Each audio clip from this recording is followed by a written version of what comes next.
So I want to cycle back and continue talking about letting go, which is the concept I talked about last time. Previously, I was talking about letting go in terms of my self-inflated sense of control in the outcome of a situation and letting go and not having it to be perfect and allowing it to just be. But of course, the universe has brought me several more situations in the last couple of days where I want to delve a little bit further into the concept of letting go and what that actually looks like.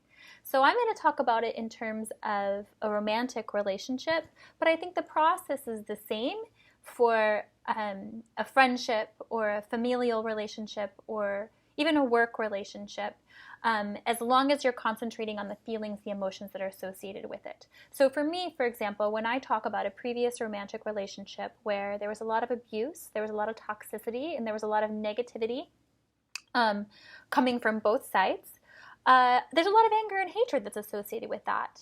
And when we are angry and hateful, there's also a flip side to that coin where we feel a lot of shame. We're ashamed of behaviors. We're ashamed of things that we said. We're ashamed of even feeling that type of anger and hatred. But the reality is, we feel it. All humans do. And so my way to allow that forgiveness, to be able to let go, is to let the feelings exist exactly as they are in their natural state. Don't try to fight the anger. Don't try to hide the hatred.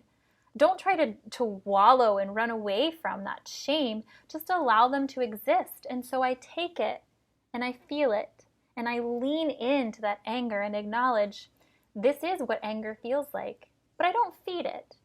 Or I acknowledge this is what hatred feels like. I hate that person, that situation, this thought that I'm having. I do hate it, but I don't feed it. I can just acknowledge this is what hatred feels like. And then after I've allowed it to pass through my body like a wave, eventually it has to recede. And you, acting as a portal, have control of how that wave goes in and how that wave goes out. And so using the law of conservation of love, like I've talked about before, you can control how it goes back out into the universe.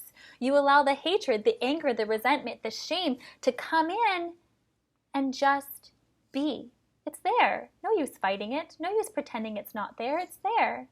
And then, as it's riding the wave inside of your body, boiling your blood, causing all of these negative thoughts, you practice grace and self-compassion and self-love for being human, for being in these types of situations that generate these emotions, and for being human to have these types of emotions. And that lightness and light that comes from forgiveness and grace and self-compassion is the emotion that's going to recede back into the universe. So it comes in as anger, as hatred, as negativity, as shame. And then you go, this is what that feels like. This is what it's like to be human. And you forgive and you send grace. And as it recedes, it goes back out as acknowledgement and love. And this is the way that I've been able to overcome several very difficult relationships and toxic situations in my life without hanging on to negativity and hatred and without holding on to the poison of being unable to forgive. The next time you find yourself in a really difficult situation, in a really difficult place, I hope that you too will remember that you have control over what you send back out into the universe. Own the emotion that you feel and choose how you choose to transform it.